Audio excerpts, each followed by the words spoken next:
आज आम्ही तुम्हाला एका अशा अभिनेत्यांबद्दल सांगणार आहोत ज्यांनी आपल्याला इच्छाशक्ती काय असते हे दाखवून दिलं आहे।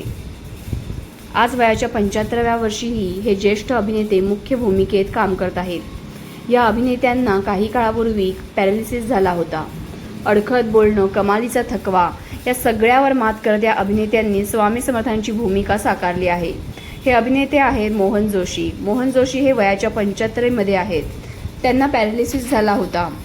आजही अनेक मुलाखतींमध्ये ते अडखळत बोलताना दिसतात। मात्र एवढे वय असून देखील त्यांनी जिद्द सोडली नाही। उपचार घेतल्यानंतर त्यांनी नव्या दमाने कामाला सुरुवात केली। आज ते पुन्हा एकदा देऊळ बंद 2 मधून आपल्या भेटीस येत आहेत। देऊळ बंदच्या पहिल्या भागात आपण कश्मीर महाजनीला पाहिलं होतं। आपल्याला तो खूप आवडला होता। तसंच मोहन जोशी यांची भूमिकाही आपल्याला खूप भावली होती।